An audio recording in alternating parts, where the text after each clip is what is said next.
ओम नमः सिद्धेभ्यः। अहिंसा परमो धर्म की। आचार्य गुरुवर श्री कुंद कुंद भगवान की। आचार्य गुरुवर श्री ज्ञान सागर मुनि महाराज की। जले परम पूज्य संत श्री आचार्य भगवान विद्यासागर जी महामुनि राज्य की। समस्त आचार्य संघ की।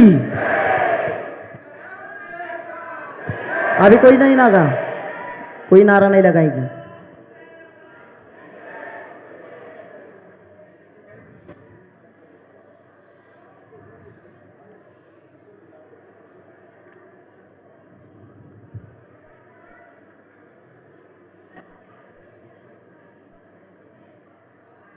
यह आप लोगों को सुनने को मिला होगा।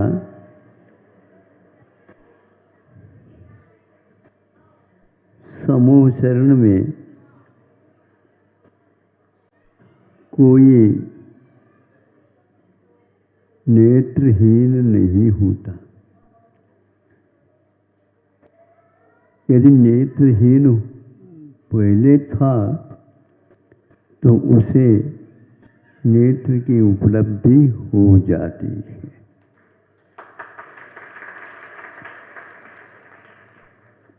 पैरों से लंगड़ाता था, उसे समूह शरण में आने के लिए जो सीढ़ियां लगती है, कितनी हजार? 20,000 सीढ़ियां चढ़ना। सोचता होगा अब मैं कैसे चढ़ूं, लेकिन जो ही प्रथम पैर प्रथम सीढ़ी पर रखता है तो वह जैसे और कोई भी चला रहा हो और वह ऊपर पहुंच जाता है। ये किसका आशय है? यह समूह शरण का। और भी जो कोई शरीर में कमियां हों, वो सारे के सारे उसकी कमियों को पूर्ण कर दिया जाता है। किंतु ध्यान रहे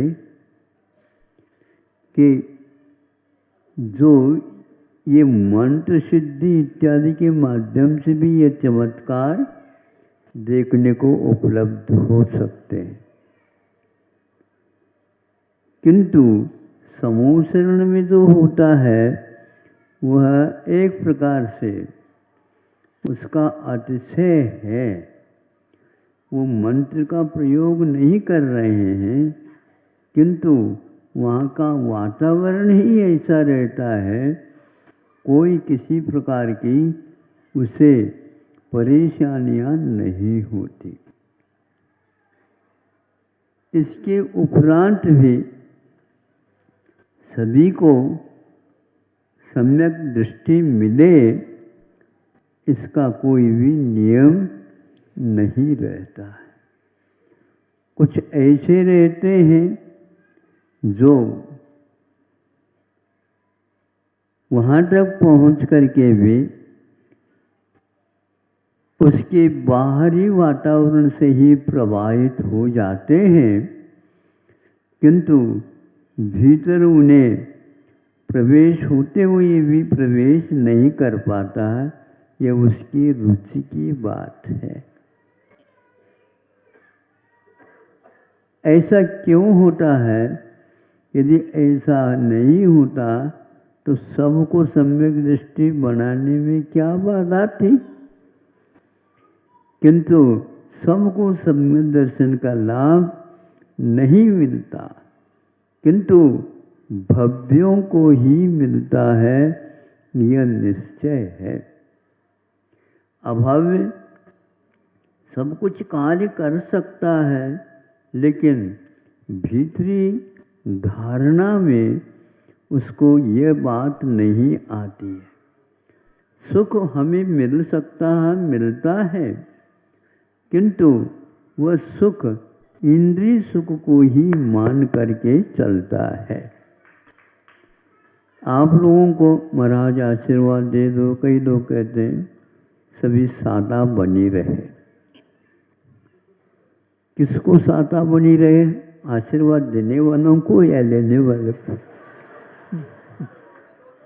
दोनों को। अच्छा, मतलब आप लोग अपने स्वयं की साता के लिए मुनि महाराजाओं को साता मिले ये भाव कर लेते हैं, निरंतराय आहार हो। बिल्कुल।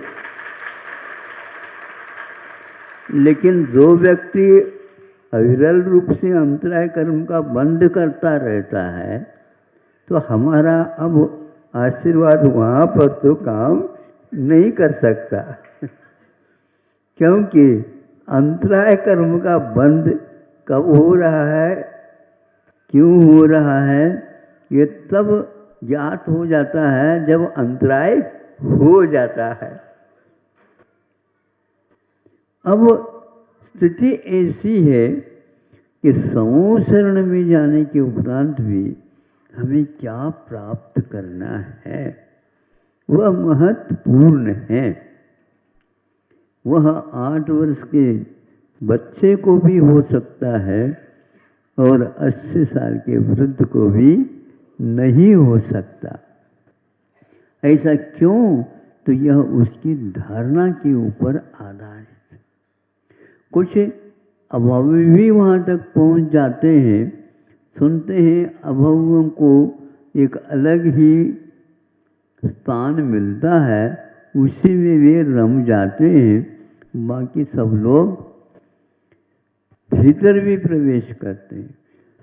अब यहाँ पर एक बात है, पार्श्वनाथ भगवान की मुकुट सप्तमी तो हो गई है अभी, कमठ भी वहीं पर समूह शरण में गया। कई लोगों ने देखा होगा ये वही कमठ है, करवट है, वो पार्श्वनाथ भगवान के ऊपर ही उन्होंने उपसर्ग कर दिया। 7-8 दिन, एक हफ्ता तक सभी प्रकार के उपसर्ग किए।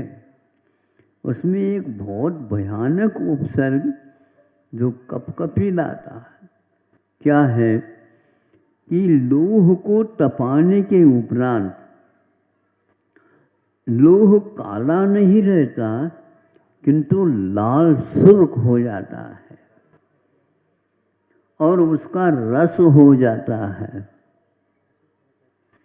गन्ने का रस को तो पेल करके पी लोगे, किंतु लोह के रस को पीना तो दूर, हाथ भी लगाना भयानक होता है। इसका वो अभिषेक कराता रहा, फिर भी प्रभु को कुछ भी नहीं हुआ। सोचता तो होगा कमठ, ये कैसा है व्यक्तित्व है, ये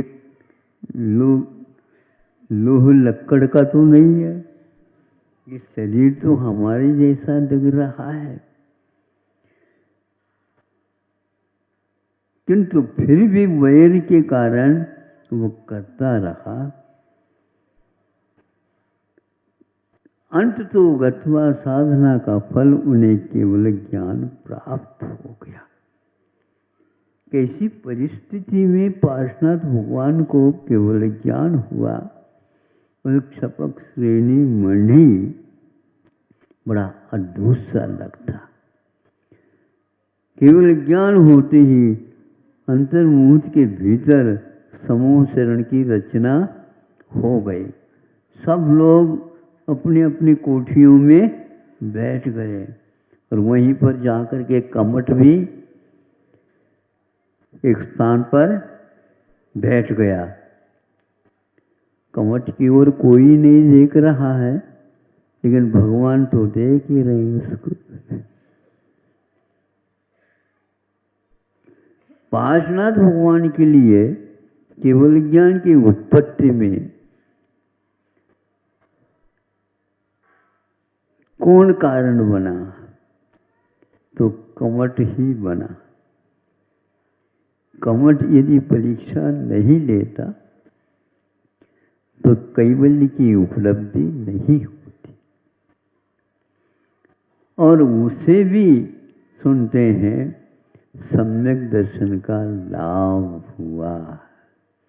सोचो, उसके पास सम्यक दर्शन प्राप्त करने की भूमिका होते हुए भी पूर्व में बंधे हुए कर्म वैर के कारण प्रतिशोध का भाव लिए और उन्होंने इस प्रकार का काम किया। लेकिन समता को देखी, वीतरागता की महिमा को देखी और इस समता के साथ सभी लोगों के लिए जो आशीर्वाद, वही अब उसके लिए भी आशीर्वाद।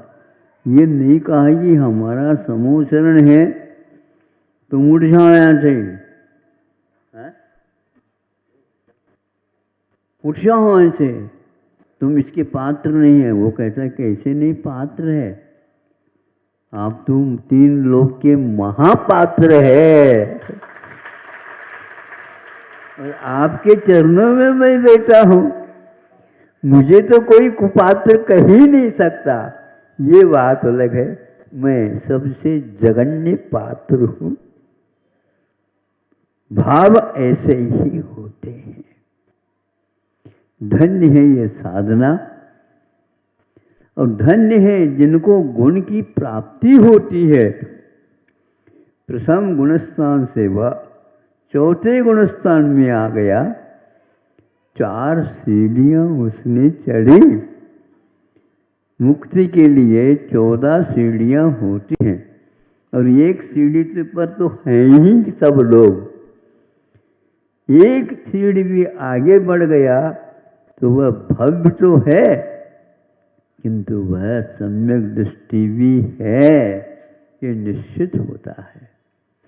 आप लोग बहुत बड़े उत्साह के साथ आते हो, भीतर के उत्साह को और बढ़ाओ कि हम भी सुदृष्टि बने, मेरी आँखों में भी वह समीचीनता आए जिसको मैं अपने उपयोग में करूं तो भगवान का स्वरूप का बोध हो जाता है। केवल भगवान को देख करके अब ये भगवान है यह विश्वास तो करें, किंतु उनके अंग उपांगों में क्या लहर बह रही है, एक एक शरीर के एक एक भाग में, अंग और उपांग में वीतरागता टपक रही है।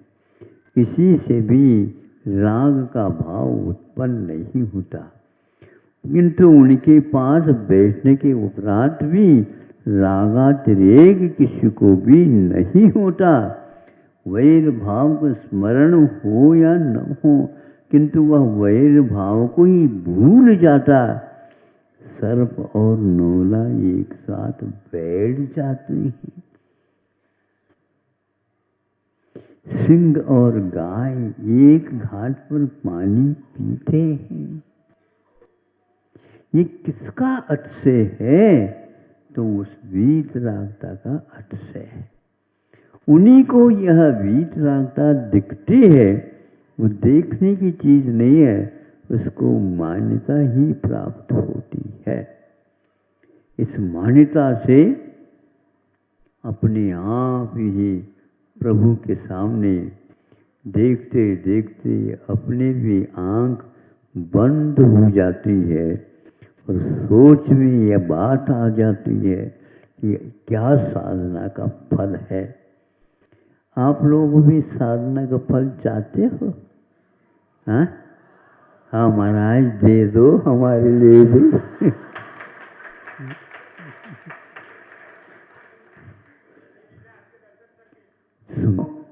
मुझे देने से पूर्व हमें भी मिल जाए तभी तो मैं दूंगा। बांटना तो तब संबंध है जब स्वयं के पास हो। आप लोग सारे आकर के मांगते हैं तो हम क्या दें बताओ? आप आखिर क्या चाहते हैं? हाँ, महाराज हम सुख नहीं चाहते हैं, किंतु दुख को मिटाना रास्ता बता दो। दुख मिट जाएगा तो सुख तो मिल ही जाएगा, रोना बंद हो जाएगा तो मुस्कान अपने आप ही आ ही जाएगी। हम देखते हैं आप लोग सारे के सारे मुस्कान के साथ ही हमेशा आते हैं, लेकिन इसके उपरांत भी आप रोते भी बहुत हैं। कौन सा कर्म का उदय, कौन सा कर्म का उदय, कौन सा कर्म का उदय। ये कर्म का उदय है तभी तो रोना हो रहा, लेकिन प्रभु के सामने रोना भी बहुत दुर्लभ है। हाँ बिल्कुल। वाणीम गदगदयन वपु पुलकयन नेत्र द्वयम श्रावयन मूर्धानम नमयन करो मुकुलयन। हाथ को जोड़ रहा है, मस्तिष्क को झुका रहा है और सारे सारे परिवर्तन हो रहे हैं। आंखों में से आंसू टपकते हैं, वैसे ही आंसू बहाते रहते हैं आप। आपको तो अभ्यास ही हो चुका है, तो हम भी समझते हैं कि भैया इनको रोने का अभ्यास हो गया है, तो प्रभु के सामने भी रो ले तो बहुत अच्छा है। कभी कभी बच्चे रोते हैं, उसको चुप बताने के लिए कोई कोशिश करते हैं, नहीं मत बताओ, थोड़े रोने दो। रोने से एक प्रकार से स्वास्थ्य ठीक हो जाता है, ऐसा वैज्ञानिक लोग भी कहते हैं। जो बच्चा रोता नहीं तो उसके बारे में चिंता अभिव्यक्त की जाती है, ये रो क्यों नहीं रहा है? अच्छा, ये रुलाना बंद मन नहीं करते आप लोग? नहीं मत करो, क्योंकि यदि वह नहीं रोता है तो उसके गाल चोटियाँ लेते और यूं उसके अपने आप में रोने लग जाता है, फिर बाद में पुचकार लेते हैं और ठीक कर देते हैं। ये आवश्यक है, इसलिए भगवान ने ये कहा वाणिम गदगदी अनुभव, कंठ अवरुद्ध हो जाए, बोला नहीं जाए और आंखों में से पानी अपने आप ही आ जाता है। पानी उस आंसुओं को क्या प्रशिक्षित किया है? प्रशिक्षित नहीं, भीतर की करुणा, भीतर के पश्चाताप की अग्नि के कारण अपने आप ही पानी आ जाते हैं। और जो कठोर हृदय वाला होता है उसकी आंखों में से पानी नहीं आता। पानी नहीं आता है तो वह निर्दयी है क्या? ऐसा नहीं है। आंखों में से पानी नहीं आता है, निर्दयी नहीं है, किंतु जो तटस्थ हो करके देखता है उसकी सारी सारी क्रियाएं अपने आप ही रुक जाती है और वह चिंतन में डूब जाता है। ऐसा अकेला सम्यक दर्शन भी होता है, तो भी इसकी महिमा ये बताई गई है। फिर रत्नत्रय के साथ होता है तो कहना ही क्या है। भगवान चाहते हैं तीन लोक के नाथ आप भी बनो, बनने की क्षमता विद्यमान है, लेकिन हमारी धारणा उसी ओर चली जाए तभी ये संभव है। इस प्रकार हमारे तीर्थंकरों में 2-3 महाराज, जो कि उनको बहुत भयंकर उपसर्ग हुआ, महावीर भगवान के बारे में भी उपसर्ग हुआ है, कहाँ? उज्जैन में। किंतु भगवान के ऊपर उपसर्ग नहीं होता, भगवान बनने से पूर्व में होता है। इसलिए सुपार्श्वनाथ को भी हुआ, उनके लिए भी फना का चिन्ह बता दिया गया है। और एक आदिनाथ भगवान के ऊपर एक कौन सा उपसर्ग है? एक प्रकृतिगत उपसर्ग है। 6-6 महीने तक, 1 वर्ष तक उन्हें आहार का लाभ नहीं मिला है। और आप लोगों को एक बात थोड़े से कमी रह गई तो थाली बाहर आ जाए, आंगन में थाली आ जाए, जैसे भरत चक्रवर्ती ने बाहुबली के ऊपर छोड़ दिया। नमक डालना ही तुम बंद कर रहे हो ऐसा। तो ये सब हम अपने ऊपर तुलना कर लेना चाहिए। भगवान के पास क्या कमी है? वो कहते हैं हमारे पास कमी कुछ भी नहीं है, सब कुछ है, उसको उद्घाटित मात्र करना है, मांगना नहीं। किंतु हम अपनी शक्ति को, अपने वैभव को उद्घाटित करें, फिर इसके उपरांत उसका दान करते हुए रहें जब तक आयु अंत नहीं होती है, तब तक इस प्रकार का कार्य भी करते हैं। ऐसे भगवान को याद करने से, वह पार्श्वनाथ भगवान को याद करने से मुख्य रूप से कोई उपसर्ग हुआ है तो लोग कहते हैं कि पार्श्वनाथ भगवान के ऊपर ही हुआ है। इसलिए अभी भी चल रहा है, वो चलता रहेगा। पार्श्वनाथ का नाम ही ऐसा है। श्रेयांसी बहुनि विघ्नानि, उनका ये सूत्र है कि श्रेयांश का अर्थ होता है एक प्रकार से सुख, मुक्ति सुख, और उसमें अवश्य ही विघ्न आएंगे। इस विघ्न को दूर करने से ही वह कर्मघ्न, कर्म शत्रुघ्न बन जाते हैं। आप शत्रुघ्न बनना चाहते हो, बाहर नहीं, भीतर बैठे उन शत्रुओं को निकालो बाहर। बहुत दिन से बैठ गए, अब हमारे आसन पर कोई बैठ नहीं सकता। कर्मों को निकाल करके हम धर्मनिष्ठ होकर के बैठ जाएंगे, अविनाशी सुख का लाभ मिलेगा। तो यह समूह शरण में पार्श्वनाथ भगवान के समान और भी भगवान हुए हैं, जो वहाँ के अतिशय को बहुत ही बाहर से भी और भीतर से भी दोनों तरफ से देखते हैं, श्रद्धान करते हैं। जिसको श्रद्धा नहीं है उनके लिए भी श्रद्धान का लाभ हो, ऐसे भावना भी करना चाहिए। अहिंसा परमो धर्म की। अपने अपने कर्मों के अनुसार सभी जीव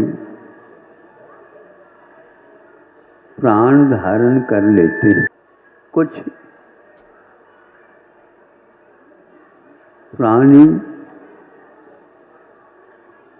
ऐसे भी हैं जो पशु गति में हो करके भी अपनी विशेषता रखते हैं। कुछ तो जीवन पर्यंत शाकाहारी बने रहते हैं, किंतु संगति के कारण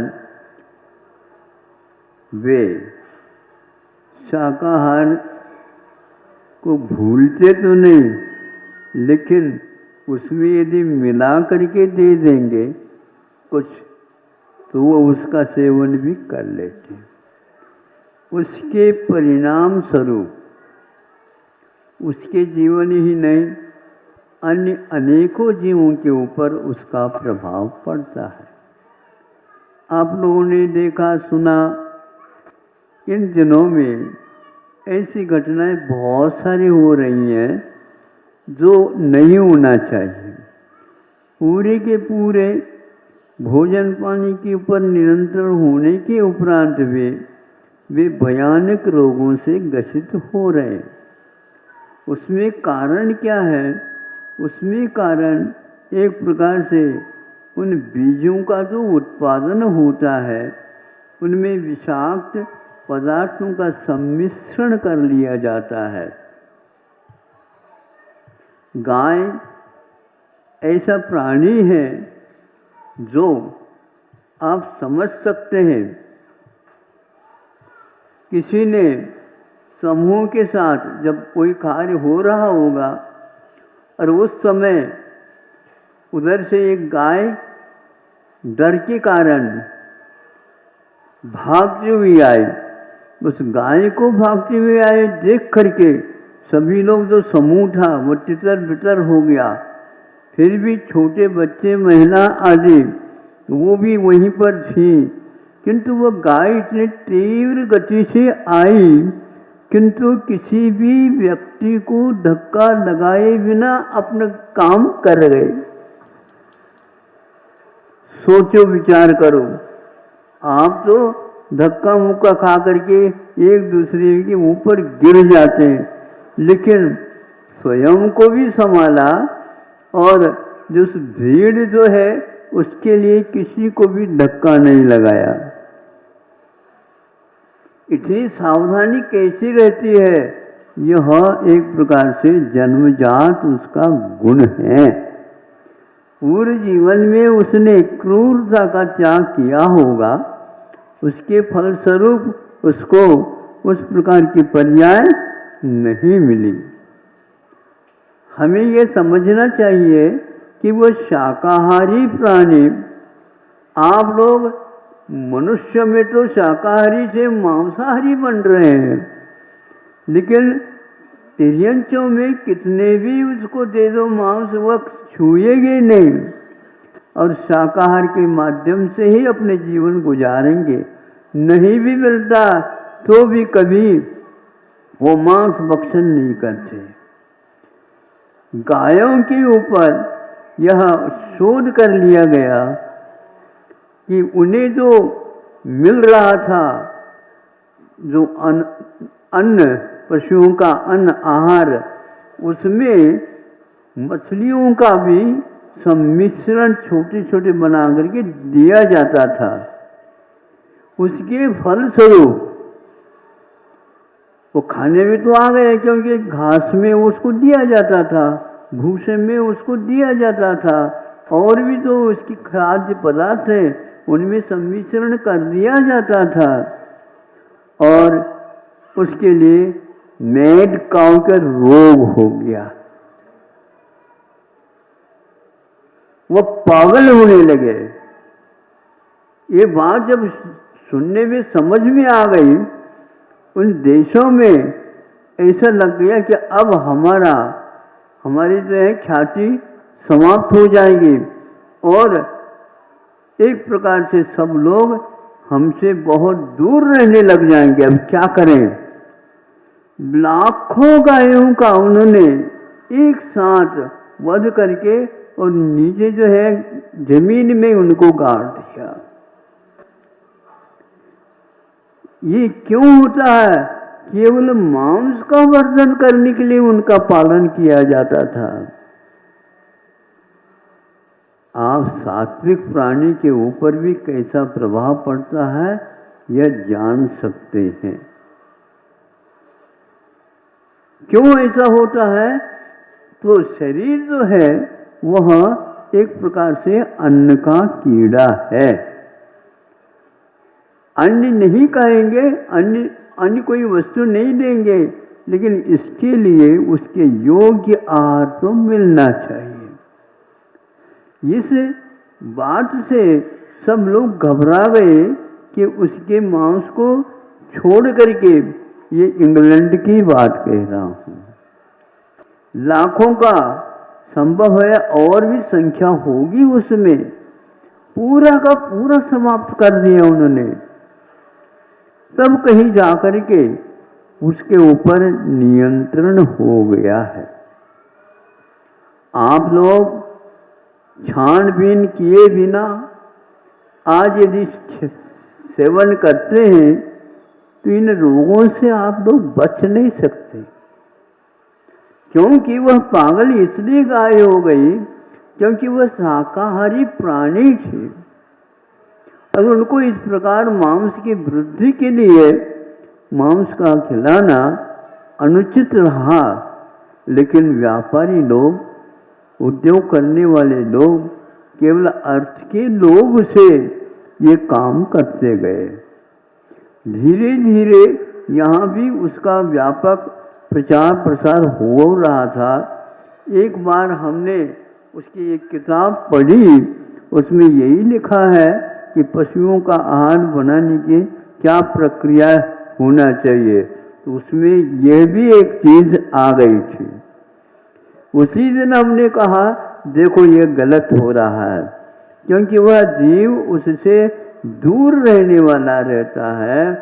सूंघ करके ही वो प्राणी उसका संशोधन करता है, और आप बोतल ही लगा देते हैं। एक बोतल को खोल दिया और लगा दिया, क्या है उसमें ये तक पता नहीं है। इसका संशोधन और इसको छानना बीनना तो बहुत दूर की बात रह गई। 1 घंटे के पहले पहले ही छना हुआ जल भी बिन छना जैसा बन जाता है, आगम में उल्लेख है। उसको यदि अवधि उसकी बढ़ाना चाहते हैं तो अवश्य ही आप लोग उसको उबाल देते हैं, तो वह 12-24 घंटा तक काम में आ सकता है। किंतु यह न करते हुए जहाँ कहीं से भी आ जाता है, उसके सेवन से अभी ये भी सुनने में आया, जो उस बोतल में पानी जो भर गया उसमें क्या क्या डाला जाता, खनिज पदार्थों का सम्मिश्रण भी हो जाता है, वो सारे के सारे महान भयानक रोगों के लिए हानिकारक हो जाते हैं। हमें विवेक से ही काम लेना है। विदेशों में तो इससे बचने का उपाय कर लेते हैं, किंतु उद्योग धंधा छोड़ नहीं सकते, इसलिए दूसरे देश के लिए उन्होंने उसका निर्यात करना प्रारंभ किया। तो इसलिए अब तो आप लोगों को, चाहे जैन हो या जैनेतर हिंदू हो, उनको अपने घर तक ये चीज़ें आए नहीं, ऐसा प्रबंध करना ही होगा। यदि नहीं करते हैं तो निश्चित इन रोगों से को महाराज आशीर्वाद दे दो, बहुत दुख जैसा होने लग जाता है। एक अपने जीवन में इस प्रकार होते हुए भी आज जो बीजों में ही इस प्रकार संस्कार डाले जा रहे हैं, जिसके द्वारा उसी प्रकार विषाक्त बीजों का ही उत्पादन होता है।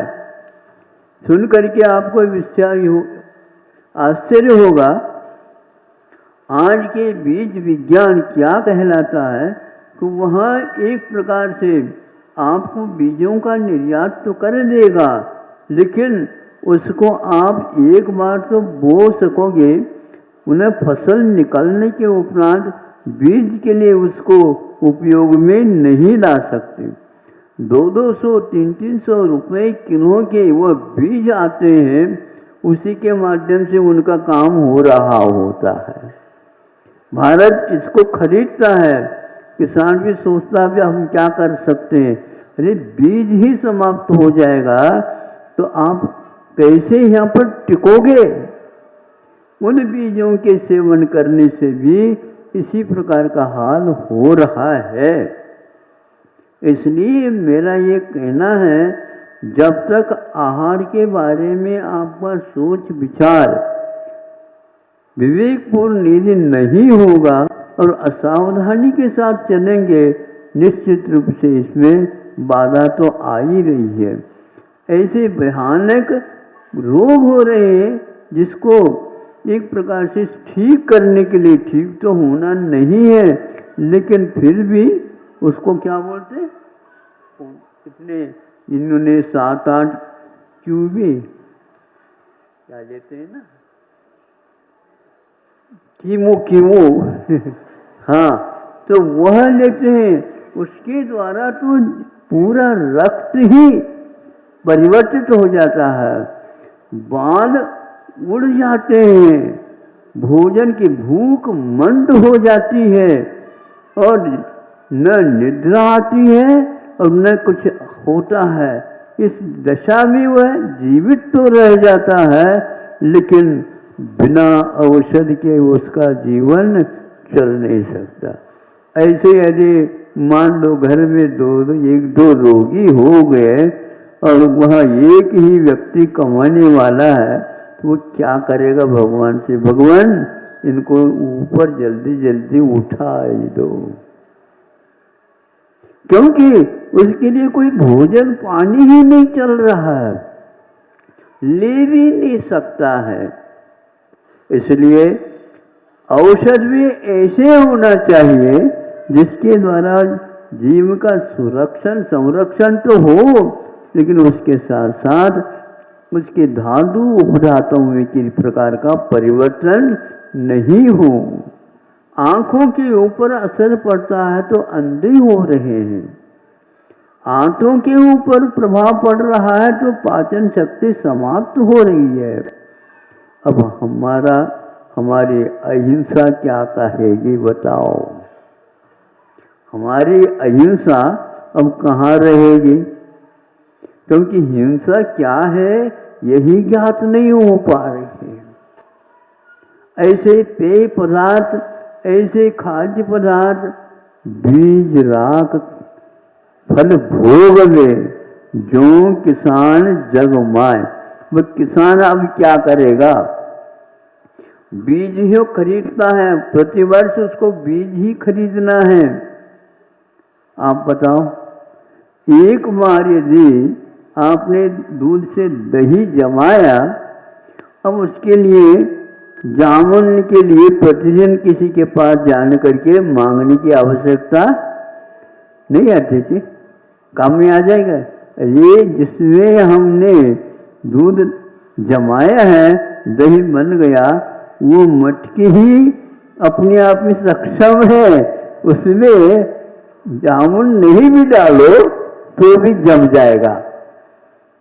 इसको बोलते हैं बीजत्व। आज आपके पास ऐसा बीज रहे ही नहीं, तो उग ही नहीं सकते। इस प्रकार हाइब्रिड इसको बोलते हैं लोग। नया उत्पादन हो गया, उत्पादन नहीं उत्पादन है ये सबको एक प्रकार से गरीब बनाना या रोगी बनाना आदि आदि हो रहा। औषध पहला निर्माण हो जाता औषध का, क्योंकि उसी प्रकार का वातावरण फैलाना रोग हो जाते हैं।